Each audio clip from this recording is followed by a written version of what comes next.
I don't want to live life anything under 100%. Living life anything under the best is a form of suffering.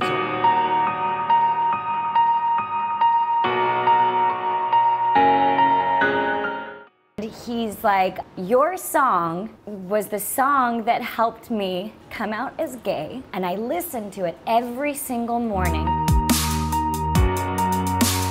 Protect the things that matter to you. Find a partner, explain why those matter to you, and your partner, the one that's right for you, will promote and support the heck out of that. And she does that for me, and I've tried to do that for her. What incredible counsel. It is about reinventing yourself all the time and continuing to grow. I think, you know, a lot of people are like, you've changed, and your response should be like, thank you. We tell ourselves our stories of who we are, but that's who we were. Hey, welcome back to Max Out with Ed Mylett. It is great to have you with us today. And today is a power couple edition of the program, and I cannot think of a more powerful couple to have on the program today. So I'm sure you recognize both these people, but to my right is Brooks Laich from the NHL and from the life change space and all kinds of different spaces we're going to talk about here going forward. And this is Julianne Hough to my left. So thank you both for being here today. Yes, sir. I appreciate you, brother. If this is like 5% as good as the off-camera stuff, this is going to rock. Yeah, we've been hanging for a while. It's awesome. We've done like 11 interviews already, just so you know. And we're actually neighbors. Yes. It's just we traveled 1,400 miles from our actual homes where we're neighbors to meet each other because we live on a lake up in Idaho together, right across the bay. I could, if I were in better shape, I could swim over to your house, but. I've actually thought about that. I watched a deer. I was fishing off my dock one day and watched a deer try and cross the lake from our house to your house. Yes. He got halfway across. I told Jules about this. He got halfway across, turned around, and he came back. And I was sitting there thinking I was fishing. I was like, wonder if I could make that swim. You could do it. We have a buddy up there I'll introduce you named Steve Moak who did it, and he's not in great shape, so I know you could do it. Steve, no offense. And I also saw a moose do it 4 years ago. Wow. I watched the damn moose. So I'm. If a moose did it, Brooks would be like, I got this. Man against moose. It'll be a good race. So thank you for being here today. Yeah, thanks for having us. And I think you all know this, but their careers sort of speak for themselves. But how many years you play in the NHL? 14? 13, 14, 15, we had a year and a half of lockouts, so however you want to count Calculate it. Yeah, that stuff. 03 to 2018, yeah. That's an unbelievable long career as a professional athlete, great player. But the thing I'm more fascinated with, even than just your career, is all the way that you're able to articulate the tools you've, you know, sort of resourced for yourself to win. And you're able to communicate those things so well. So I want to talk about that today. And then Jules, you know, you've watched her career. She's obviously been successful as an actress, Dancing with the Stars, won that a couple times, been a judge on there. But she's really a tremendously gifted dancer and actress and musician. I guess we call you. I don't know what we call it. Yeah, no, absolutely. Yeah, people in the arts, you know, I just love to have an outlet to express myself, and I find that through dance, through music, through entertainment, acting, that's my way of expression. Yeah, like you're amazing. So, and then combined, they're what I would call a power couple. And so I want to talk today about so many different things, but I want to set the stage because most people watching this know both of you already, but I don't know, how did the two of you actually meet? Do you want the short story or the long story? I'll give you, Do you want Brooke's story or my story? I'll give you the short story. She'll tell you the real story. Do you have different stories? Yeah, sort of. Okay. She'll give you the details. A buddy of mine ended up doing a movie with her, thought we were compatible. He'd watch the games on the iPad, and he'd be like, hey, you should meet this guy. And anyway, that's the long story short. Oh, that is boring. Yeah, fill it in. She'll so give you boring. the magic behind it. Okay. I'm all about, like, what you put out in the world comes back to you. Lesson 1 right here. So, for me, I had recently been single. People have been trying to set me up on dates for a long time, never worked. And I remember being on a plane and I saw Outsider magazine, and I was like, this is the kind, I want somebody who is outdoors, athletic, healthy, loves family, maybe from like the Pacific Northwest or something, you know, and is gonna, you know, dress like this, all that kind of stuff. So that was like my first little installment of what you put out in the world. Okay. Like your language is so important. Yeah, I agree and with your that. beliefs and what you put out into the world will come back. So negative thoughts too. Yep. So that was my first experience. I did this movie with Teddy Sears, and Teddy asked are you dating anybody? I said, no, but this is what I'm looking for. And I told him. You said that. You said, this is my intention. This is what I'm looking for. It had nothing to do with like what they did, how successful they were. I just was like, I just want somebody who's healthy, loves family, outdoors, all those things. And he goes, I have the perfect guy for you. And so he showed me a picture. I was like, oh, he's very handsome. This is great. And then, you know, and then he tried to set us up, but Brooks never reached out. And so, hang on, let me keep going. Brooks never reached out. And so I was like, so did he say anything? And he's like, no, I don't know. He hasn't, I don't know. And so finally I said, well, why don't you just put us on a text together? Group text. So that way he has my number. And so you kind of pursued it a little bit. I kind of did, yeah. Dude, you have one of the hottest women in the world pursuing you, and you don't freaking throw her a text? It's just we were 3,000 miles away. I was playing hockey in D.C., so Teddy was from D.C., and I met him after a hockey game there. He was just a guy that I ended up meeting. I was like, dude, I like you as a dude. Can I get your number? And we'll stay buddies. He was living out to L.A. because he was pursuing acting. And I was like, we come to LA to play in a couple weeks. Like, let's go for a bite to eat when I come. So I have somebody to eat supper with other than just teammates all the time. And this is the best part of the story. And and after that, our relationship grew. He'd come, I'd let him use my house at Christmas. He'd come to DC all the time because his family was there, but he was living out here. And his family didn't always have room for him and his now wife, Melissa. Anyway, long story short, we became good buddies. He does this movie with him.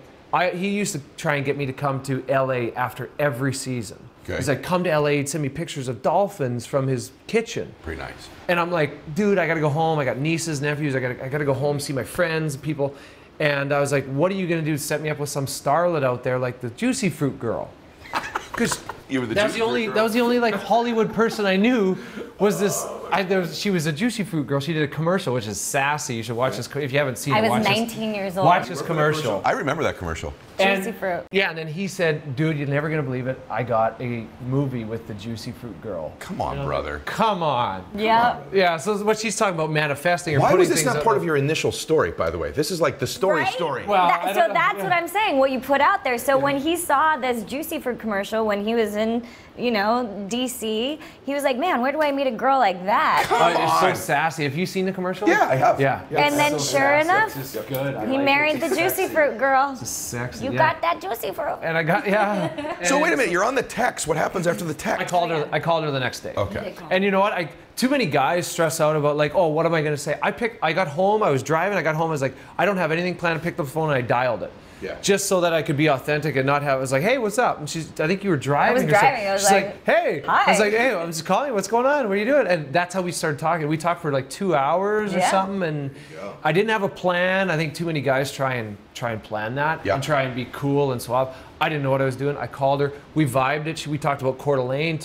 I was like, wow, this big city, what I see as a big city girl loves lakes, loves outdoor life, loves hiking, swimming, like lake life. I'm like, wow, that really at the start of our relationship perked my interest enough for me to call again.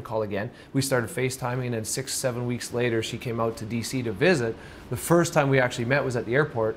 Wow. He picked me up. I picked her up at the airport. She came to visit. And then how long from there to the wedding day in Coeur d'Alene? Almost was 3.5. 3.5, Perfect. yeah. A year and a half till we got engaged. We got engaged at our house in Coeur d'Alene, right on the balcony. And then we got married 2 years later in Coeur d'Alene. That's so awesome. And Teddy was a groomsman for me. That's so cool. And you got the Juicy Fruit girl, brother. And you got the outdoor whatever he is. That's so awesome. That's so cool. It's so funny though. It's just a weird. That's how you came together. Now, what's interesting to me, because one of the things I enjoy about our conversations is all of the lessons both of you learn. Like, there are a lot of people who do things really well in life, but they're not conscious of it, or they don't like articulate it very well. And I think our childhoods shape us to some extent, right? Like, we're either overcoming it or it shapes us or whatever. Oh, 100%. Don't you think? And so I wanted everyone just to know you a little better, because we're going to get into like all this stuff, but like, I know this stuff, but I want them to know some of this stuff. So I grew up in a family that was loving and amazing, but there was some dysfunction in it. There was some anxiety in my upbringing. You know, it's a well-known story. My dad's been sober for years now, but my dad did have an alcohol problem when I was a kid. And I have this theory, because you have them, just so you know. I think that children who come from homes of some anxiety or stress, their eyes are different. I just have this theory. I can see it in most people's eyes, and I can also see it in people's eyes who just come from really good families. It's just interesting, not good or bad, but me and you have the eyes. And my little boys at the group home that I talk about have those eyes. And it's amazing to me when I do these interviews and I can sit across, oftentimes I go, oh, he or she has those eyes. And so your upbringing, we'll talk about in a minute, but I want to start with I was going to say, that's amazing that you could pick up on that, because without really knowing our backgrounds, that is the truth. I mean, Brooks came from a very, well, he'll explain it, but, and by the way, my family, is amazing, and I wouldn't trade them for the world, and my parents are very loving, very supportive, but they had their own issues, you know, and I think that as a kid, you don't realize that at the time until you get older and you're like, everybody's human. Everybody's human, and the reason I love this is because you've become so successful, but the story really is interesting. Yeah. And it's not everybody's story, but in some sense it is, in the extent that there was some anxiety in your childhood, right? There was stuff that happened that shapes you, and I think a lot of times when I meet really big achievers, I always wonder if they got a lot of their significance as a child by achieving. You know, like, did they link their winning to achieving? Like, the one time my parents weren't arguing, or maybe my dad stopped and said, I'm proud of you, is when I hit a home run, or I brought home an A, or I did great in a dance contest. And so your parents, when you were young, you started dancing really young, but your parents divorced when you were pretty young too, right? Yeah, so I grew up in Utah. I'm the baby of 5, 3 older sisters, my brother and I.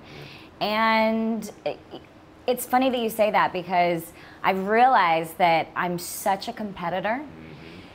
I mean, that's why we connect as well, because we're competitors. We love to compete. And, you know, there was an ongoing competitive just thought process of getting attention from our dad, from our mom, whatever it was, and to be the best to be the best sibling, to be the best, to be the most this, the most that, the best this, the best that, and it always had good intention. It was never to hurt anybody, but it was always about being the best.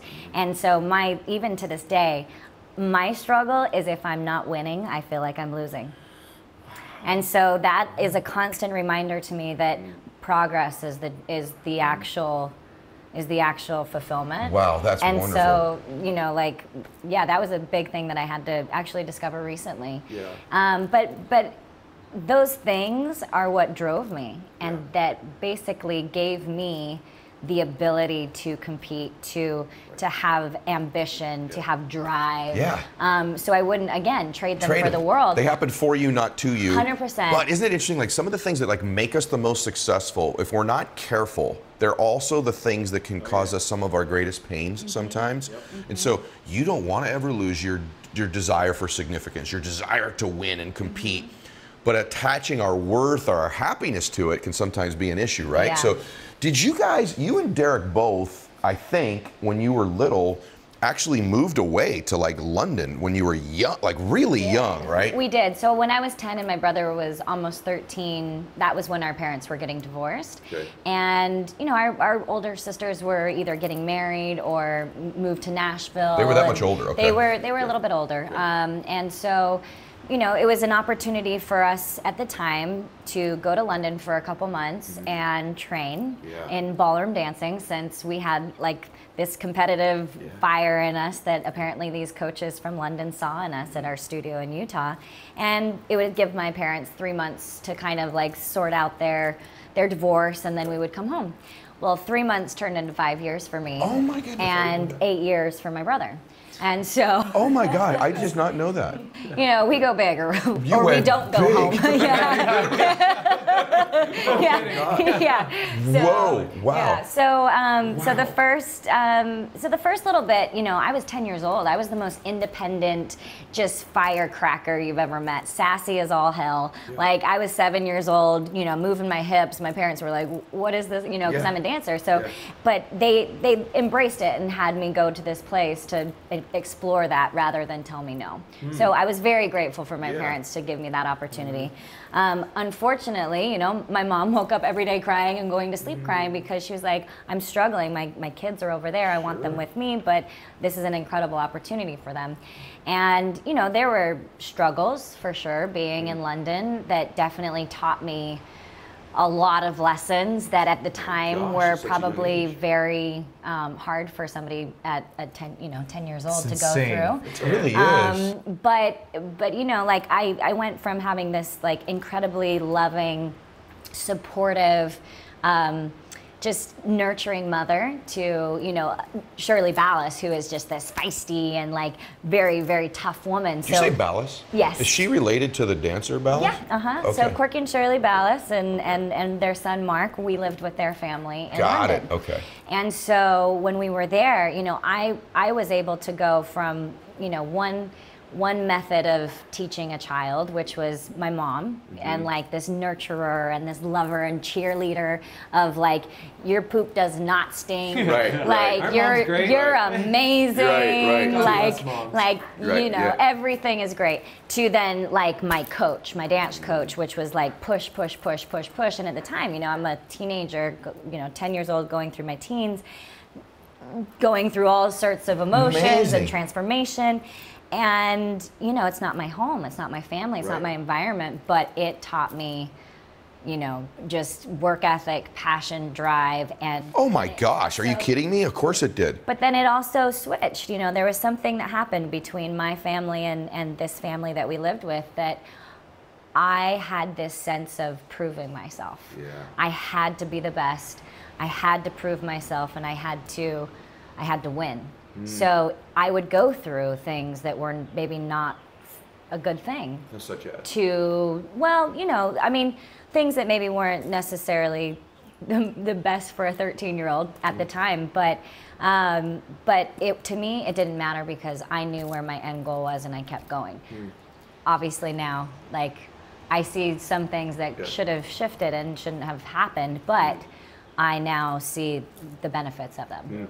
So that had to, your 13-year-old little, I'm picturing the 13-year-old, the 11-year-old little girl over there without her mom, without her dad. I'm assuming in the studio almost every day dancing, Oh yeah, right? studio, school, training, competitions on the weekends. Tell them about the school visit we just did. Oh my You're gosh. sitting in cabinets. So obviously, like, I trained in like my performance, not in my education with like English and spelling and math, definitely not math. And when I was at my school, I wanted, or in London, I wanted to introduce Brooks to our teachers in the school Yeah, how I grew I up. visited the school where she went when she was And- at this age. Because we were competing on the weekends and then training at night and stuff, I would come in every day, and apparently all the teachers said I was like always sleeping. Julianne, you used to sleep in our class. You used to sleep over there. To Every sleep in this freaking little- teacher. Every teacher. I was like, I promise I didn't just sleep in the school. But the amazing thing was, my school was like, this girl is really talented. She's working hard. She's got this other life that she's doing. And we see where she's going. We'll help her out. Amazing. so- There's this interesting emotion when I'm listening to you. I can tell you just us talking, even though there's a camera here. Yeah. There's this part of me that knows that that's what shaped you into being one of the greats in the world at what you do. And so that's wonderful. There's this also the part of me that just wants to hug this little girl that's over there. You know what I Is it mean? true? Yeah, you really feel that. Well, that's actually what I did. What do you mean? I hugged that little girl. When I was 24, I like went through this whole transformation. And by the way, I still hug that little girl to this day, because even though I've worked through a lot of things, she's still there. And she needs to be loved. And so every once in a while, I'll just like think of the little girl, and I'll hug her, and I'll give her the love that maybe she didn't feel at the time, and the worth that she didn't feel. And I give that to her because I am her. You may have just given my audience, I'm serious, maybe like one of the greatest gifts that anyone's ever given them, because you can all go back and do that. And you and I have been through some similar experiences together, and I did that same thing with the little boy that was me. I've only cried like 2 or 3 times in my life. Oh my gosh, it's the best thing ever. Yeah. If you want, I can help you. I know, it's true. Dude, I never cried in my life until I met my wife. Now you can't stop. She told me some of those stories. Like, and now I might not even know what the story is. If she starts crying, I start quivering. I'm like, But I've been through the same exercise as you, and you can go back and you can go back and give yourself any of the advice you would have given yourself when you were that age. And so let's be real. That's an amazing story, right? It and I is. think it's by no coincidence, by the way, that God delivered to you Brooks. because I think in your childhood, I would call that a very competitive, achievement-oriented, but I'd also call it, my word for it, I wasn't in it, but in listening to it, not stable. Not stable, 100%. Before Right. you even said that, I just was thinking it wasn't stable. I didn't have a rock. I didn't have a foundation. I was always floating. And actually one of our first dates before he asked me to be his girlfriend, he said, think of me as this solid pole in the center of your life. And you can be your little butterfly and fly all over, and you'll always be there to land on. Yeah, I see that. And that's why you ended up being there. That's so obvious. God's amazing, man. Now so that's where she was at 13, right? That ain't where you were at 13, right? No, I had a very different upbringing, but we arrive at the same point in life, so one way isn't better than the other. Mine was very different than hers, though. But her parents right now and step-parents are awesome. Fabulous people, big part of our lives. Amazing. Amazing. Incredible. Same with my family. Just because your family goes through these transitional periods that aren't wonderful for you as a kid doesn't mean you come from a bad family. I come from an amazing family. And it's even just like you. I know the emotion of talking about it because I know how amazing my dad is, and I know that he's my best friend, and I know he's been the central positive part of my life too. But it's also is true. It's part of my story that he did drink when I was young, right? So like both of those, it's awkward sometimes, but it's wonderful you're willing to talk about it, and I do too, because there's so many people watching this that either come from some kind of dysfunction or are young people watching this who are in it right now. I have so many young viewers that they're listening and going, my mom and dad are getting a divorce right now, and I feel scared, or my parents are fighting, or my mom drinks too much. There's something in my family I'm ashamed of or I'm embarrassed of, and you're proof that you can turn your life into something magnificent. And so thank you for being able to talk about it. Thank you for letting us talk about it, because I think, and I know you're going to continue with your story, but about talking about it, I think that when you don't talk about something, it manifests into something that is so much greater and so much harder and so much more hurtful and painful. So by me talking about this isn't something that I haven't talked about with my father, I haven't talked about with my mother, I haven't talked about with every single one of my siblings, I haven't talked about with the family that I lived with in London. And because we were able to talk about it and not be defensive, but just be factual of the events of what happened and take the emotion out of it, that's done. Now that happened, now we can actually just be together. Great relation, and you have a great relationship with all those people. Wow. See, you guys, one of the things that's going to happen today, man, I'm just going to be honest with you. It's so good for me to hear, just to be candid with you, because there are some people maybe I haven't talked about all of it with, and I think there's like this power to just being authentic with yourself and with everybody else that's just like freeing. And one thing that's going to happen today through the interview is like, I want you following them on social media. It's interesting. Usually you have celebrities on your program like, hey, follow them. They're going to put some cool pictures up or some stuff that'll inspire you. And you're going to see that with both of them. But I actually think these two people are a real power couple in the sense that they can also help you in your life. And I think if you follow their journey together over time, you're going to see them both engage in different things and opportunities for you to help shift you and change your life too, and follow them on their journey, because they've got nuggets of just strategy and truths that they've both uncovered, and a lot of it's recent for them that I think can help with you too. So well, and your stories will inspire and help us. Like we help each other. You heard her. You heard her. So you come from the family you were telling me where they were just encouraging. You can do anything. You're great. You're amazing. Is that true? My mom was like that. Okay. God, I mean, that's why I said God bless moms. I mean, I was a professional hockey player. My mom, to this day, still never ever thought I played a bad game. Love you, Mom. Love you so much. Every game I ever played, if I was terrible, she loved it. You're so good. I love you, Mom. My dad was sometimes my dad wanted me to be better, and I wanted to be better. So if I scored 3 goals, he's like, yeah, you should have had 4. You should have had this other one. You should have. And I'm like, you know, that's criticism, but you're right. I should have. So there would be games. I mean, there was a game one time I got in a vehicle after my dad. He says, get in the car. We got in the car, we drove 70 miles back home after the game, not a word was said. Get out of the car, I walk in, walk right by my mom. She's like, how was the game? Didn't say a word. Dad walks right by her, how was the game? Didn't say a word. Enough was said, you know, in that. So Dad, but I was so appreciative because Dad knew I wanted to be better. He never pushed me like, you have to do this. Or he was just, he was hard, you were accountable. You were independent, you were like I could tell you some stories about even when I turned pro, like the stuff that my dad left to me to decide. Give me one example. When I was like I love my dad. Hockey and fishing have been the two things that have really brought us close. We share those. Those are so dear to us. When I was 19, I was I was drafted by the Ottawa Senators when I was 17. You have a 2-year grace period to sign your first professional contract.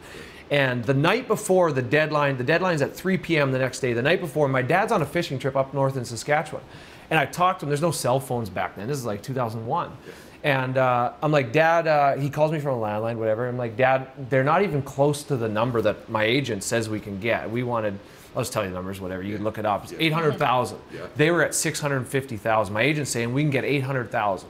U.S. dollars. I mean, I'm a 19-year-old kid. I'm making $100 every 2 weeks. That was my paycheck. $100 every 2 weeks of junior hockey. Anyway, Dad, I'm like, Dad, I don't know what to do. What if they don't come to our number? Can you be around tomorrow? And he goes, I'm like, deadline's at 3. Can I talk to you tomorrow? He goes, no, I'm going fishing. And I'm like, ha! You know, like, what? And he's like, I'm going fishing. You make your decision. You be happy with it. I'll call you tomorrow night and you let me know how it went. That's a wow. And but that was Dad. It was he was there when you needed. He was there, but he also built me. As I've told Jules this, as much as my parents showed me love, I'm so thankful they taught me independence. And that was one of the biggest moments. It's like, this is your thing. You've earned it. We earned it. I'm only there because of my parents, let's be honest. But he's like, you earned it. You got drafted. You make your decision on the path of your life. And I'll find out from you tomorrow night what happened. And what happened? They ended up coming to 775. Yeah. So I was like, I'll take it. I'll take that money. But even for him, he probably didn't give a damn. Like my dad was a principal, did well. But I mean, the money to him, we probably couldn't even fathom. So he's like, either way, you just make your choice. But so your dad set a high standard for you, though, and left you be your own independence and accountability. And what great parenting advice, by the way, your dad handled that. That's good advice for me, too. Because sometimes I think I probably have a tendency to go, all right, I'll be right there, I'll handle this, you know, and to let you grow and build that muscle for Max. I do, that's awesome. No, he was hands-on but hands-off. You know, he helped me and was there, drove me to games, taught me. Even to this day, we would talk about hockey games after the game. I'd call him, he's such a reference and a source of knowledge. He's the fairest man I know. I look up to my dad so much. You've talked about how your dad has more integrity than you. Yes. I feel like that about my dad, the same. I look up to my dad as a huge role model, and so much of what I do and whatever or try to be is stuff that I've seen. Do you think when you played, I'm interested, Brooks, do you think when you played, like if you did have a good game, I'm curious how the mind works, like you'd have a 2-goal game, whatever, you had a great game. Would the first guy you think of be your dad? Like would you want to tell your dad about a game, like was that not the dynamic? No, it was not so much. No, it wasn't. No, it was just, and because it was sort of expectation. It was like you were there. We had supper in DC. I scored a goal and an assist, and we had supper after the game with the family, with my mom and dad. And Jules goes, this is early in our relationship. She says, "Are we going to celebrate tonight?" I'm like, celebrate what? I mean, they pay me to do this. I'm like, yeah, but you scored a goal. Come on. And I'm like, that's why I get paid, is because they expect me to do this. And Dad's like, I like that, because so many teachers expect they should get rewarded for doing this or that. That's what we pay you to do. So it's a great mindset. It's also, we've worked on trying to celebrate life's little accomplishments. Yeah. You know, like that is, she brought that to me, and I'm like, wow, a goal and assist in the NHL, first star of the night. That's in front of my parents and my wife. That's a pretty cool night. Maybe we should celebrate it a little bit. But to me, it was just business as usual. So, but that's where Mom come in, and Mom was like excited. And my wife. But that's like, that transitions into a topic I want to talk to you all about, because I've watched this with you a little bit too, Jules. So I talk about this thing called blissful dissatisfaction. And I think you used to suffer from the reverse. And so tell me if you did. And so what that means is I used to think for years too, like, I'll be happy when. Like, once I get that house, or once I sign that contract, or once I get that, I win the Dancing with the Stars, or once I make a certain amount of money, or once I meet that person. So it's like delaying your happiness until an event. And what usually happens for most people is that event never arises, because when you get to that event, then it's the next one. It's the next one. And I used to think, man, if I let myself be happy, I'm going to lose my drive. So like, So somehow, if I'm happy, I have a whole story about this. So like, I really believe that most people think this. They think, man, if I enjoy this, if I'm happy, all of my, because here's what happens. It is a formula that can work short term. So you start going, well, this is part of my recipe. I like deny myself happiness, and that's what creates this drive, but there's no connection to it. You can live in bliss and still be dissatisfied. In other words, dissatisfaction is completely different from happiness. You can be completely happy and still dissatisfied. Dissatisfaction is, I'd like more, I want to compete for better. But that doesn't need to rob you of your happiness. So I always teach people you can live blissfully and still be dissatisfied. It's like eating a piece of steak that's just delicious. You heard me talk about this with Lewis, and I'm just so blissful. I'm not less hungry for the next bite. And so you can live in bliss. And so talk about that part of your story for a second. I want them to hear this from you because it has more credibility coming from you than from me. No, it has credibility coming from anybody who's been in this situation. I think, you know, again, my drive came from proving myself. My drive came from being the best, but I didn't even know what I wanted. I just needed it to be the best. So, you know, I wanted to be the most successful movie star, and I wanted to be the most successful artist. And fortunately, on Dance with the Stars, I won my first 2 seasons, so I got it, you know, and I proved myself, you know, that whole thing. And what ended up happening was, because I had been basically building my success off of proving myself to these people and everybody else. Whoever these people are. Whoever these people are. I got a lot of things, but it was what's next. When you would win, would you enjoy it? I mean, I would celebrate. I would celebrate, but I would be like, okay, what's next? The next day, like one day, you give yourself one day. Absolutely. It's that whole mentality of like when you finish something and then you go into the depression, like right after you've just finished this massive project, and then it's like, what do I do now? You know? So it's like one day and then I'm on to the next thing. And fortunately, when I first moved out to Hollywood at 18, like things were aligned and things were happening. And I believe that was because I paid my dues. You know, like I worked hard, I went through things, I kept going, I believed in myself. And eventually, 24 years old, I went to Tony Robbins seminar and thought I was one person. And then I was like, holy awareness of all these things that I did not realize. And when I was starting to realize everything, I realized that I was doing it for everyone else and that I needed validation and approval from everyone but myself. And that I had, I didn't even really know what I valued. And like what I wanted for myself that actually made me happy, it just had to be the best. And I compared myself to everyone, and if I wasn't winning, I was losing, so then I would move to the next thing that I knew that I would be good at. And so it's this whole pattern of like this whole idea of being the best, and if I'm not the best, then I'm a loser. What was the shift? What did you shift? The shift was because I realized I was doing things for everyone else and I wasn't doing them for myself, and that nothing is ever going to be enough if I'm not enough, and I am freaking enough, you know? And so, but this, you know, this was 6 days of Date with Destiny, you know what I'm saying? And like going for it and playing full out and like really just looking at myself and being like, okay, is this the person that I want to be for the rest of my life? And be lost, but kind of successful, but never feeling successful? Yes. You know? Or do I want to actually enjoy my life and still be successful, whether it's financially or artistically, and actually enjoy what I'm doing and like celebrate it with people. Yep. You know? The people watching this, I think by and large, are sort of more achiever types. That's why they're engaged in this. And they are relating to this so deeply right now. I want you to know. We all relate to this, what you're describing right now. But I will tell you, when all of this happened, I left Date with Destiny and I was like, yes, I have all this like self-worth. I was satisfied. And I lost all of my drive. I did.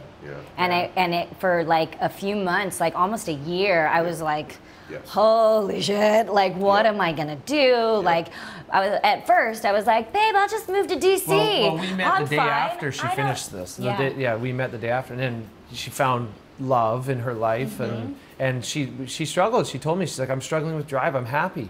I'm struggling with drive, and I'm like, really happy. Well, I told her, because that's because you're placing your drive based off somebody. So what if you conquer that person where's your drive then? You got it. You know? And so what happens is when we make these changes, it's so important for everybody because I want everyone to live blissfully dissatisfied. But there's something you have to care for in that process. You and I were talking about it off camera. Yeah. You still have to protect your own identity during that time. That's the first thing he said to me. So you actually saw that in her. I saw that, yeah. Well, she had told me, like, I still fight with her now because I'm like, I don't believe this woman that you were because I never know her. I know her how she is now, and I'm like, I don't believe that was you, but I understand it is. But that was one of our first date, our very first date.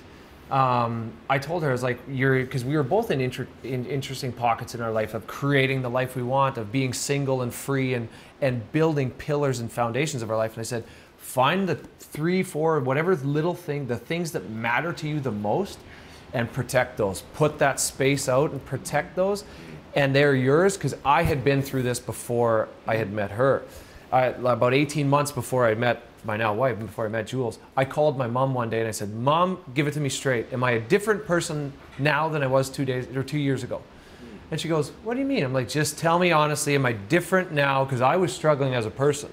And I was like, tell me if I'm different now than 2 years ago. And she goes, well, you don't really call as much. And I'm like, damn it, I knew it. I knew it. Like, I knew it. I had gotten away from my foundation identity as a person.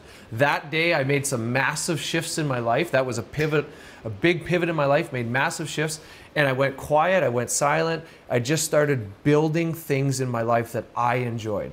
And I started appreciating people for who they were, how they existed, but I was really quiet, and I was working on me and appreciating other people, working on me, appreciating other people, and filling in, this is important to me, that's a pillar of my life, that's locked in. Ooh, I found this is important to me, that's a pillar, that's locked in. And then when I met her, and when you meet somebody, they should support those things, but you also have to protect those things. You know, because you're going to meet somebody, they're going to encroach in you, they're going to influence you a little bit. She's the biggest influence in my life. But if she's ever taking away from things, not intentionally, she would never do it. But I could. Yeah, like Yeah. I need to. And sometimes I do. I need to protect. Like when I was playing, if she wanted to go out and watch this concert, and I'm like, I got to play tomorrow. I need rest. Like I might need to protect that. And I'm going to sacrifice at times for us, but like protect the things that matter to you. If I can give advice to people, I tell this all the people, protect the things that matter to you. Find a partner, explain why those matter to you, and your partner, the one that's right for you, will promote and support the heck out of that. And she does that for me, and I've tried to do that for her. What incredible counsel. And I agree with you, though. Always happy, never satisfied. That's what I said. So even when I scored a goal and assist, like we talked about, I was happy, but I'm not satisfied because I want to do it again. I want to score 2 goals. That's right. But some people rob themselves from the happy, the celebration piece. And if you don't celebrate, every time you don't celebrate, there's a part of your brain where it doesn't get a hit. Yeah. If it doesn't get that hit that you want, the endorphins and dopamine hitting, the less and less you're inclined to want to do it the next time subconsciously. So you must celebrate it. By the way, when's the last time you heard a professional athlete and a famous actress give you this type of conversation, right? This is why I'm telling you, and I'm telling both of you off camera, it's why you need to be engaged even more than you have been in people's lives, because you can transform. This is gold right here, right? Well, the next part, by the way, of that whole not feeling like a drive after all this happened, I ended up meeting this man because I was like, what am I gonna do? I don't even know, because all of that was to prove myself. So is that really even what I want to do now? Like to sing and all that stuff. And this man, I think he was maybe 75 years old, ran up to me, by the way, and at first I was like, oh my gosh, tears in his eyes. And he's like, and I get so emotional every time I tell the story, but he said, your song, my Hallelujah song, was the song that helped me come out as gay. That I'm gay, finally, to my family, to everyone, and I listened to it every single morning for a year and a half on the treadmill, and I lost 60 pounds, and I was finally able to be myself, to be who I am meant to be, because of your song. And at that moment, I was like, and I need everybody to know this, my music has felt like my biggest failure. Because I compared myself, and I didn't think that I didn't get what I thought I should have. And so I gave up, and I went to something else where I knew I was safe and I was going to get my significance in something that I was good at. Oh my gosh, for you, babe.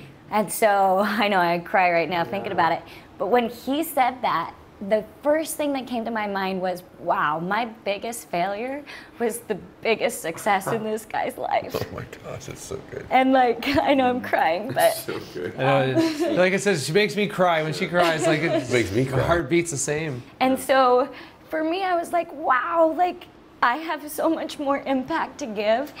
And this man, if I think of others, of what I can do to help others and to inspire others and to like create something that gives somebody else like this chance to be themselves, to transform, to have their identity, which I just recently found, I have to do this.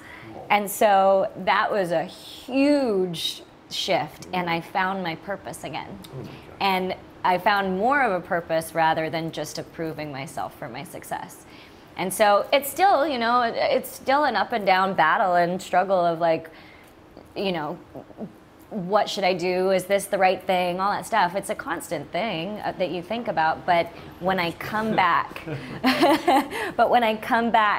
to that moment, I'm like, okay, that was easy. I just got to get back to that moment every time. That's true drive. Like that's, Yeah. you can drive off of hate, which is one type of drive, conserve, you know, or off of, Oh, thank you. Yeah. I got but some like tissues. I love that kind of drive of betterment and of purpose versus spite. You know, I'm rarely speechless when we do this. That's unbelievable. What a I have to like compose myself there. When you yes, please. I'm serious. Tell you, I tell you, look, it's wet, it's real. It's like I told you. But I know, man. But like, what's so amazing about that is what you talk about your greatest failure, but also when you don't. This is what happens when you don't chase the best version of you. It's not just you that you cheat out of all of the benefits of it. It's the people you love. It's the people around you.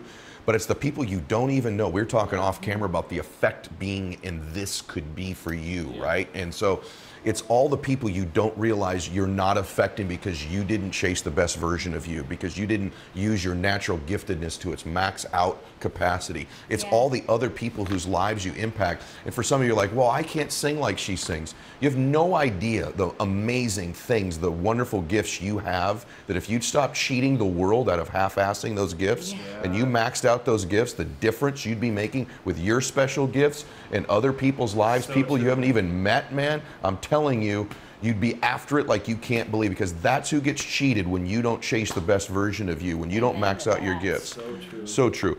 Obviously, you two have an amazing relationship. I'm curious, because you've given some of the keys too to that. Is there a key, Brooks, you would say if people are in a relationship around either struggling or they just want to make their relationship better? What makes this work so well? You know what? The first place I'd go with that is really easy. She said it to me and it triggered the first time she said, she goes, this was early on when we met. She's like, I want the best effing relationship ever. I said And I left it. I don't know if you swear on the show or not. I left it off. Oh, yeah, it adds more. It adds. If I could say the whole word, I was trust me. passionate Yeah. about it. I And mean so yeah, it. say it to the people listening or watching. Say it to your partner, like I want the best, and launch into that word. Yeah. But it triggered. I was like, you're right. And we were talking before, like I don't want to live life anything under 100%. Like to me, and I told you before, that's suffering. There's greater suffering in the word. Don't get me wrong, there is. But living life anything under the best is a form of suffering. So I try and help people. You try and do it, which I love listening to your stuff, and the stuff you put out in the world affects people and infects and inspires people to elevate the quality of their life.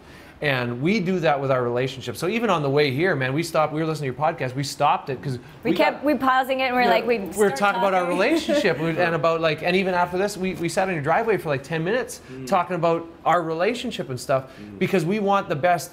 Being at 100% and dropping to 75 is not good enough. We want to get back up to 100. But you also have to be transparent. You have to communicate. You have to stand up for what you want. We also have a thing where we say, listen to understand, don't listen to respond. So and we have usually preface this, we have a little kind of code word that we use to, we'll say same team. So like if she says same team to me, that means Brooks, I'm going to tell you something that might rock your boat a little bit, but we're on the same team. We love each other, and just know that, and then also listen to understand me. Don't listen to respond to me. And we also say, like, this is important to me. Yeah, she's great at that. I'm not gonna just let it go be blah and just like tell you all these crazy things. Like, I can try to gauge what's important and what's not important. This is important to me. I need to talk to you about this. And clarity, like when she says that, if she just taps, like she did there, taps me, I said, babe, this is important to me. Oh, gotcha. Like you have me right now. Gotcha, I will do that. But if I'm not a mind reader, I can't read her mind. She can't read my mind.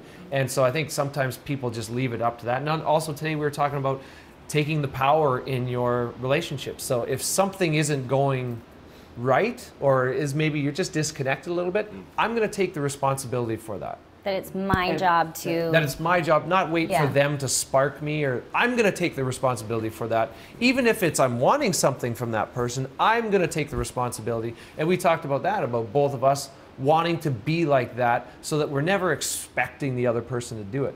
And this is all, man, I'm a relationship idiot. I never had, until I met my wife, I didn't know anything about relationships. She's taught me so much and continues to. She's the leader of our relationship. I learned so much from her. I'm blown away though. Your 1 year anniversary's this summer, right?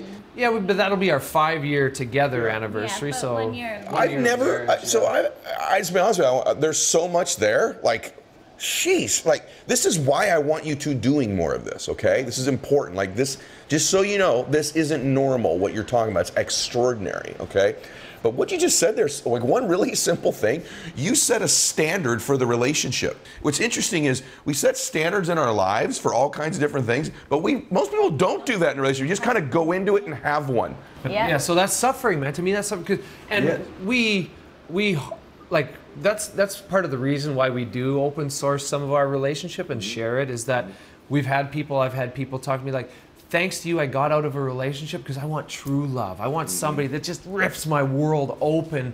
And I didn't know if that existed out there. For me, I spent 10 years basically single before I met her. Never, always looking at the stars, wondering, am I ever going to meet somebody that just blew me away? And I never knew if it was for me. I had success, I had fame, I had money. I was like, anything else, wanting a personal life, having like an amazing wife, that's greedy. It's maybe not for me. Life has afforded me so much. Don't know if I'll ever be happy personal life, but asking for that with what I already have is too greedy. And I never knew if I'd be, even though my ultimate destiny, I wanted to be a husband and a father. That's my greatest destiny for me, not athletic or any other achievements or money. It's to be a serving husband and father. Wow. And one of the reasons this has worked is let's just be honest, it's two really good souls have come together. That's one of the reasons this has worked. But also, just what you just said is kind of fascinating to me. Like, people that watch this, you'd think there's this good-looking, wealthy, successful, professional athlete, and you'd think, and this is a dude struggling with trying to find his dream relationship. Do you know what I mean? Like, just so you know, when you watch Instagram, it's one of the things about social media, it's like everyone's life seems perfect all the time. And I love your vulnerability. I love that you're willing to be authentic and real. Like, we got problems too. There's stuff I struggle with. I love that about you. One of the things that I've watched in you, though, and I love one of the things on your Instagram particularly, and we'll talk about how to find you both in a minute, but you and I both, and so do you, but as men, we both share this sort of belief that there is a linkage between our physicality, our bodies, our working out, and this is 100% true for women too. But I'm watching you because of some of the workouts you do are different than what I do as a dude, right? So talk about a little bit about just fitness, working out, energy, health, wellness, all that stuff, how it applies for both of you. Absolutely. Well, for me, like that's part of, so going back to what I said about foundations, what matters to me in my life? Some of the things, the 3 things that matter to me: proper rest. So I prioritize sleep at night because then I could wake up, I'm ready to go. Then it was health, like nutrition. What I put in my body was important. So then I could train the way I wanted to express and go after my dreams of being a professional hockey player. So those were the things that mattered to me. And now that, even though I'm not playing hockey right now, those still matter to me. That's how I express myself. My wife does it through dance, through singing, through acting. That's how she expresses her soul. Mine is through intense physical activity, usually married with human interaction. That's team sports. That's why I have a garage gym in my house so I can have people over.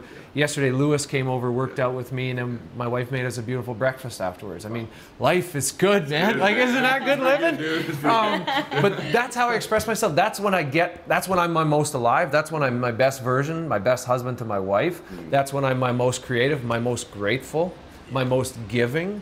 Like even at the gym I used to work out at before I had a home gym, after I would come out of the gym, there's a dumpster right there, and I started this thing where I was like, every time I see somebody at this dumpster, I'm just in a state of gratitude when I'm on my peak state when I'm done working out. After you work out, yeah. After I work, during and after my workout, I'm in a peak state, which is what we talked about. You're very similar. That's when we're our best versions of ourselves. But I'd see a homeless person at the and I'd say, whatever's the top bill on top of my wallet, I would give to them.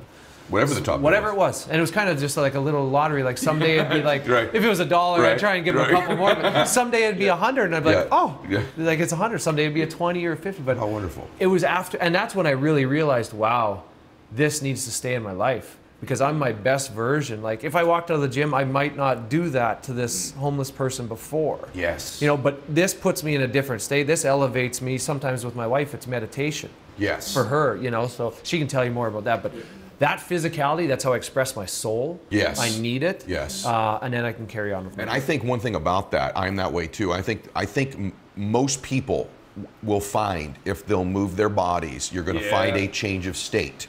So you all know this, but sadness and depression and all these things, we do those emotions. We don't just feel them. They're physical moves. They're hunched over. The breathing's different. Many of you learned these things, and it's wonderful to know it. The difference is, do you apply it? If you start changing your breathing. So you and I change our breathing typically through moving our body and working out, right? That's how we change our state. Our blood gets pumping, our nervous system's kicked in, we get energy. And my business ideas, my best thoughts almost always inevitably come during or post a workout. Couldn't agree more. That's just a fact. We have a midday, by the way, in the office, a midday dance party. So yours We is do dance. we do a I didn't even midday think about that for a second. just dance or music, and we just get up and we jump around. You don't have to be a dancer. Is Brooks dancing here, or is this his? Oh no, this is in our office. Your office. This is our production company. Because office. I would love to watch that. But he dances. No, he dances. I heard that you didn't even train him for the wedding dance, but that's a whole other conversation. I bought a dance DVD about 6 months before I ever met her. I didn't even know, I didn't know her because I wanted to learn to dance, but. And this is the lesson, by the way, for the gentleman. I was going through the DVD with him because he wanted to learn this dance, and we paused it, and I started teaching him, and he goes, well, he didn't do it like that. Oh my God. I was like, I told you I'm not good at this relationship stuff. I was like, and we're done. That was my last dance lesson. I was like, my ego came out. I was like, I'm the best dancer in the world. What are you talking about? Just Exactly. So but this picture, that's not how he did it. It was a country line dancing, like two-stepping line dancing DVD. Come on, dude. So you move your body that way. Yours is dance, but I also want to touch on this because I do this too. So you're also big on just quieting your mind too a little bit and doing some meditation too. Just tell them how that served you. You know, okay, so obviously meditation is really hard, and I want to put it out there. Meditation is hard. I mean, especially in the day and age that we live in when everything is moving fast and we're on our phones and we're thinking about the next big idea and this is happening. I mean, like that's what feeds us, so we want to keep going, but sometimes like what I've felt is when you meditate, you get rid of things that you're storing within you that are clear, like cluttering up your space. When you let that go, you get all this inspiration and all of this like just knowingness of what you need to do and clarity and realization, and it just flows through you. Whether you believe that's God or the divine, whatever you call it, your own intuition, it just goes through you. And when I'm finished with that, I'm like, oh, bam, bam, bam, bam, done, gotta go. And it's so easy. So in fact, I can tell when she meditates. I can just tell the shift in state. And in fact, I can resonate like what's going on in our relationship, why we feel disconnected, like that. In the past, I'm like, something's wrong. I don't know. Like, like I'm not getting your attention. Or, you know, like feeling all like emotional about it. And instead, I'll do like a chakra meditation, go through everyone, and literally at every stage, it will I will get insight of what is going on. And I'll first be angry, and I'll be like, he's such an asshole, blah, blah, blah, blah, blah. Yeah, no. I'm being dramatic. This is for dramatic effect. And then I'll go to the next chakra, which is like, I'm just so hurt by this. And then the next one is like, oh, you know what? This was actually the reason why. He was being a good person, but he just had the wrong intention. And then I'll go up to my heart, oh my gosh, he's so amazing, and he actually just was trying to help. And then might go up to my throat chakra, and I'm like, oh, I just need to tell him. And then I'll come downstairs, I have no emotion attached to it, and I just said, hey babe, I think we're disconnected. This is kind of what I've been feeling. And he goes, oh yeah, I've been feeling that too. But, you know, so it's such a really easy way to get clarity. So, but it is hard. So like to be able to find like a facility, or like there are things online that can guide you through, like I would suggest that. But I also, can I just tell you one thing? Because I get really excited about this. Okay, so you like to work out, get that energy pumping, you feel really masculine and just like, whoa, like I can do this, you know, like whatever's next. So like throwing heavy stuff around. So for women, I believe that and this is something that I'm really exploring and like trying to find like a method or something for women to explore, because there's so much power in this for a woman. I believe that women get scared by the word sexuality. And I think that there's a difference between sensuality and sexuality. I think we project sexuality like we have to be sexual to someone and it's for someone else, but when you're sensual, it's for yourself. And there's this total like sensual love and connection that you get with your own energy. And when you move your body, when you meditate, when you do certain things, when you embrace that power, there is nothing more beautiful than a woman owning her sensuality. And so like from a guy's point, when you do that, like as my wife, when she does, I'm like, that's very sexy. But not like not like tchotchke, just like, you know, just sexy. Very sensually sexual. I'm like a why very is this desirable? strong, sexy woman. What an amazing distinction. And I'm not doing it for him. I'm doing it for me to own my sensuality, and because of that, my energy is like a total polarization of his masculine energy that he just did with this like workout, and like he's feeling great, and then this femininity that's just, but it's powerful. Femininity, I think also people think it's like this like soft. You can have a soft feminine energy, and you can have a freaking fiery, powerful feminine energy as well. So this is something that I'm really kind of moving towards to help women embrace that sensuality and fluidity in their body, and own, you know, like girls, we got a lot of power. Wow. Yes, we do. I'm loving this. Like, I'm sorry, we're gonna go a little longer, guys, because this is too damn good. So we're gonna, I mean, like, honestly, that was so well said. Like, what amazing info. Like, I'm in this space, right? So like, it's kind of rare for me to hear things I've not heard, and like the way you say it and think, like, so good. So thank you. Really, we're just having fun. Really, it's so good. You're such an amazing couple. Now, first thing, because I want to get this out now, they know you. This is sort of silly, but like, where do they find you? So Brooks, first, how do they engage? How do they find you? What's the best way to get to you? Yeah, Instagram across all socials at Brooks Like. Okay, but spell like some of them. My last name is pronounced like L-I-K-E, but spelled L-A-I-C-H. So Brooks L-A-I-C-H. Instagram, Twitter, Facebook, YouTube at Brooks Like. One of the really unique things about Brooks, and you're going to see Brooks's content evolve, and I think you're going to be able to engage on even different levels with him going forward. But one of the things about Brooks that I think is very unique, and obviously Julian has this gift in droves, but he's unique in the space as an athlete, so he's got credibility with you, right? He's already achieved, he's already produced peak level results, but he's able to articulate and transfer energy through the camera in a way that's very unique as an athlete. He's a very special guy. And so, and I know you feel really embarrassed by what I'm saying, but it's really true. And so he's a very unique person on social media, that he's got a 14-year career plus of, you know, peak performance achievement. Then he attracts into his life this magnificent woman. And so you want some of what he's got. And he's able to communicate it to you and teach you things. And his videos aren't like, hey, we're fluffing on. There's also tactics and strategies there. So follow him. And then in your case, Jules, where do they find you? On Instagram, it's at Jules Huff, H-O-U-G-H. My last name is also hard to spell and pronounce. And then on Facebook and Twitter, it's at Julianne Huff. And they've both got, by the time this comes out too, they both got some really cool things cooking that's coming forward too. So that's why you want to be following them. So this is so good so far. But a couple more questions. Okay, Yeah, actually I'll give you one each, but the same thing. I think that if I want to give people a gift that are watching this, it would be if they could have lunch with you. And they could sit down, or they got 10 minutes with you and there weren't cameras around and they could just ask you something, right? So I'll ask you first, Brooks, and then I'll have Jules answer. But if they ask you, hey man, like, I want to make my family proud of me. I want to chase the best version of me. I want to create this business. I want to transform my body. I want a transformation in my life, right? What advice would you give me overall on creating a transformation in my life and chasing the best version of me? What would you tell them? Honestly, the first thing I'd ask you is, what do you want? When you ask somebody that question, like, Ed, what do you want? Yep.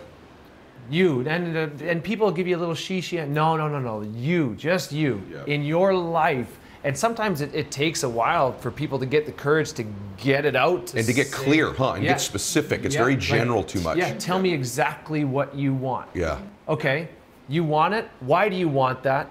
Great. That's what I start in my life. What do I want? Why do I want it? This is what I want. I don't know how. But this is enough for me to then apply my intelligence and my resources and everything to figure out and execute that.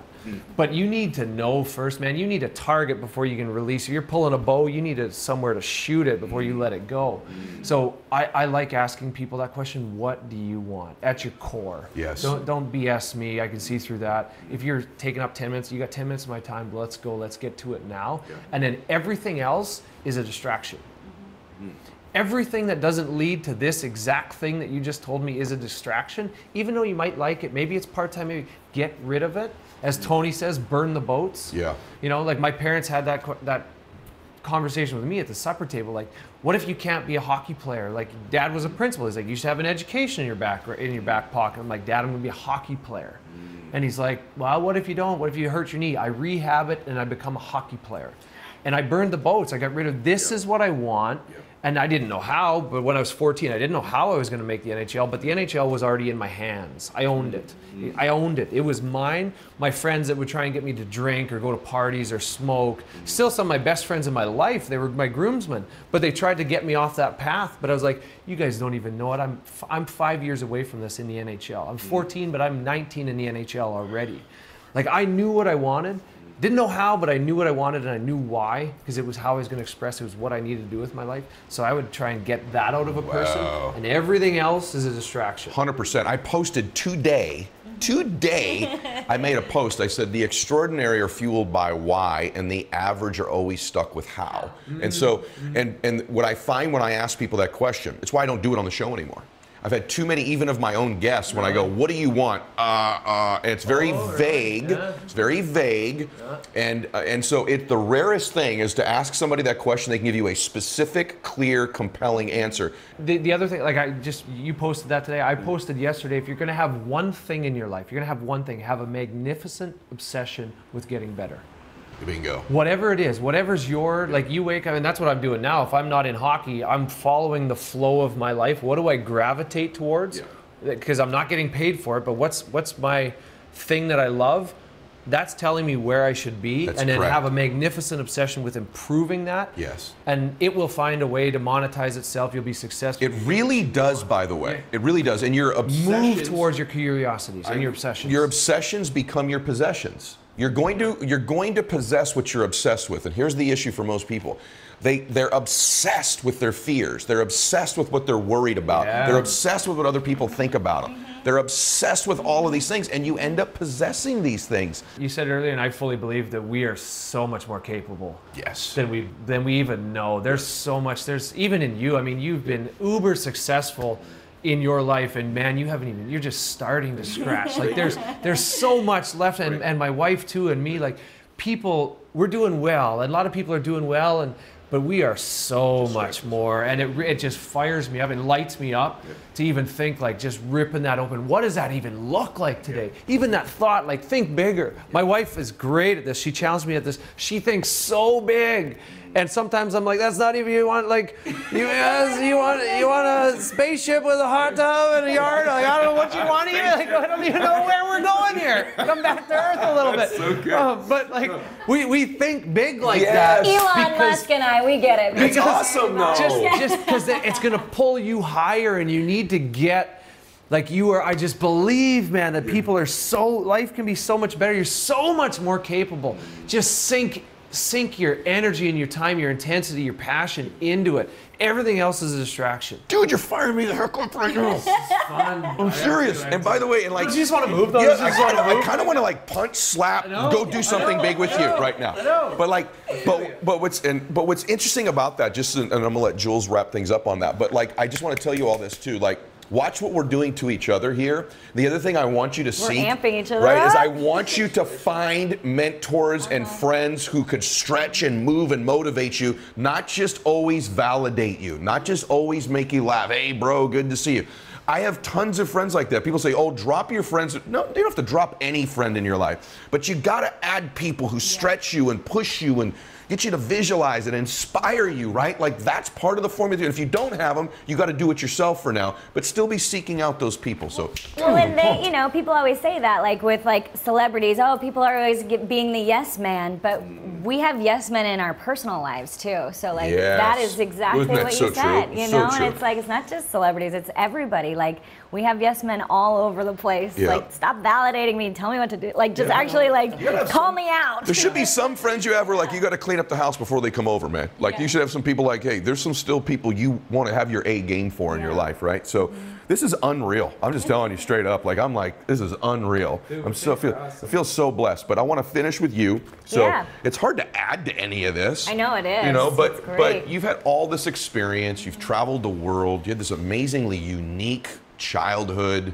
You've attracted this dream man. You've had all these achievements, and you're remaking yourself again, which I admire so much. And in 5 more years, you'll be remaking again. I know that. But what advice would you give to, maybe it's a woman, I don't know, that's listening to this and says, hey, I want something special in my life. What would you say that maybe we haven't added yet? What would you add to it? Is there something? I mean, the first thing that just popped in when you were talking just now was that it is about reinventing yourself all the time and continuing to grow. I think, a lot of people are like, you've changed, and your response should be like, thank you. And it's like, it's amazing that, we tell ourselves our stories of who we are, but that's who we were. Like, we're continuing growing and like becoming the people that we're building, and like as we become the person that we're becoming and the achievements and the things that we want, it's not about what we want, it's about who we want to be when we have all of this. And so I think at the end of the day, like, it always comes back to us, and it's like what is it, like not what is it that I want to be, but who is it that I want to be. And I said it, I think at the very beginning when we were talking about how we met, what you put out into the universe is what you're gonna get. And if you're putting negative thoughts, if you're saying like, I don't know how to do this, I can't do that, instead of like visualizing, putting your goals, like do a 1 year, do a 3 year, do a 5 year, do a 10 year, do a like 1 month, and do small achievable goals so that you can actually attain them and celebrate them and realize like, I have the power to do these things. And then you get this confidence of who you are, and then things just start happening. Like, it's an amazing thing, whether it's God, the universe, whatever you believe, your own innate willpower, whatever you put out, you're gonna get. And so, like, put out some good shit, guys. Jules, you're so right. Like, you said something else there I just want to layer on. Like, I'm just moved. I just gonna be honest, that's so damn good. But you also said earlier, you said something, I'm enough. At one point, you're enough. It's like you have to accept right now you have everything within you need to go win. You're all you need to be right now to go win. You're getting better to prepare you for the next moment and the next moment, right? And so, one of my sorry, I cut you off. One of my favorite analogies and visualizations of this is, if your cup is full and somebody's pouring into it all this information and like more, like, I can help you with this, and it's just overflowing. You're like, I can't deal with this. It's too much. It's too much. It's too much. You sometimes just have to pour it out and then you can start filling up again.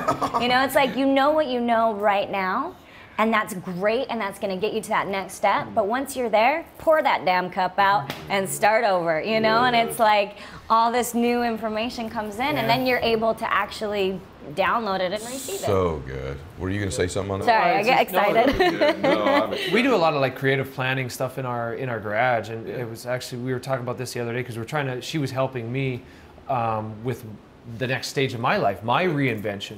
And something we put up on the board, her brother Derek was also helping, and we put up on the board, what do we want to do and who do we need to become to do it? And it's exactly what she's talking about is, and we talked about, have your vision, what you want to do, okay, that's great. And then who do I need to become to do this? And I tell her this all the time, we work on this, I tell her this, I'm building a man that's better than I am right now. So I'm not yet this man, but I have a vision, a concept of who he is. And she'll say, like, there'll be some mornings I'll wake up at 5 or 5:30, go work out, or 6 or whatever. She's like, oh, babe, it's early. I'm like, yeah, but I'm building this man that's capable of more. When we have kids, he needs to work out before we have kids. So we don't have kids yet, but this man needs to be capable of that stuff before we're even there. So I always work towards this far distant man that's better than I am. And I acknowledge he's better than I am, but I aspire to be like him and gradually just moving that needle every day. And some days I fail, some days I take a step back. Oh my gosh. I want to kiss you right now. We can kiss, buddy. No, I'm serious. Are we all just best friends right now? No, it's like, no, like I just want to say something, like, it's so good. So I talk all the time that I think at the end of my life, I'm a Christian, I believe that I want the Lord to go, hey, well done, good and faithful servant. But I also think he's going to go, hey man, this is the man you could have been. I want you to meet the man you are capable of becoming. At the end of your life, I think you met the person you were destined to be. And my life is chasing down that dude. Every decision I make, I'm trying to chase that dude down. So at the end of my life, when I meet him, he shakes my hand and says, hey man, I've been watching you. Great job, and we're identical twins. The worst end of a life would be to go to the end and you meet that woman and you're total strangers. And she had experiences and memories and contributions and differences. That's great. That's a great visual. Right. Yeah. So my barometer is chasing down that person. Exactly what you said. You're trying to build that better man, build that better woman. And it's the blissful dissatisfaction. Correct. It's the same thing. You're happy, you're not satisfied. Right. You're still you love your life. You look at the life you live, your family, you have a fantastic life, but still it's not that it's not enough, it's just not enough. It's not enough. It's not enough. I'm enough, but it's not enough. Yeah. This today was just mind-blowing for me, just to be honest with you. It's mind-blowing because it gave us a peek into both of your lives, also, you know, things to get from one level to the next, but also for elite performers, how to separate a little bit too. And so I think you're both wonderful. Thank you. I'm so blown away. Like I'm just literally, here's what's really good. There's no editing. I want to thank both of you for today so much. And thank you. We could go forever, man. we could. I had like another thought, and I'm like, well, I'll tell you off camera. But I know what people are going to say. They're going to say, have them back. And so we need to do that again. Or maybe you'll have me on your show when that show comes out. So, and we'll talk some more. So I want to also thank the audience because you've been so good to us. And I bring you some of the most, I mean, you people who have maxed out their lives in different areas and are chasing the maxed out version of themselves. And obviously, these two are an absolute example of that. And all I ask is, you already know how to follow me because you're watching this, but I'd ask you, if you're watching this on YouTube, give it a like or a thumbs up. But if it's on iTunes, throw that thing a review. We were #1 in the world last month, #2 this month. Get to #1. I texted you this morning. You told me this morning we're getting to #1. So we're dependent on you to do that, everybody. We need you. And don't forget the Max Out 2-minute drill on Instagram every day. When I make a post, everybody who makes a post with a hashtag Max Out within the first 2 minutes, you enter a drawing. We pick a winner every day. You can win gear, coaching call with me, visit to my home, and sometimes access to one of my guests in a coaching call too. So you want to make sure you're making those posts every day.